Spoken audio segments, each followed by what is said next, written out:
Sur cette vidéo, je viens vous parler du cas de Madame Virginie Thierry, une femme très très courageuse, âgée de 75 ans, qui a dû partir en exil suite à plusieurs internements psychiatriques à Esquirol, voilà, dans la région de Limoges. Voilà. Elle a écrit un genre de livre où elle dénonce ce qui lui est arrivé.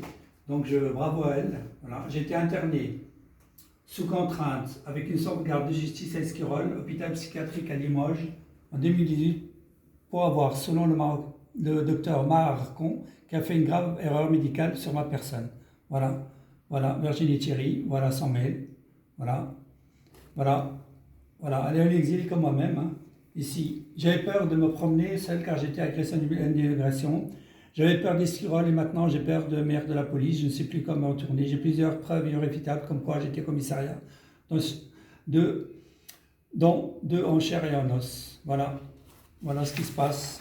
Et vraiment, tout mon respect à Madame Virginie Thierry, que j'ai souvent au téléphone, voilà, qui est en exil, comme des très nombreux Français, donc comme M. Lionel Aubert, M. Joseph Yound, M.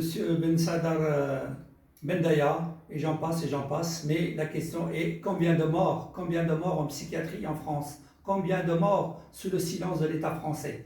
L'État français est complice de ce qui se passe criminellement et je demande une enquête par la CPI concernant et la Cour européenne des droits de l'homme concernant les internements psychiatriques forcés. Nul ne peut être soumis à un traitement sans consentement et pourtant la France le fait. La France tue, l'État français participe à des crimes via des psychotropes qui sont administrés à des personnes honnêtes parce qu'ils osent dénoncer, parce qu'ils sont lanceurs d'alerte. Je remercie de partager au maximum et tout mon soutien à toutes les victimes, ainsi qu'aux victimes des rafles d'enfants. Beaucoup d'enfants sont abusés en France, enlevés à leurs parents, illégalement. Voilà. De ce côté-là, il faudra aussi une enquête internationale. Voilà, j'assume pleinement mes propos. Merci à tous. Au revoir.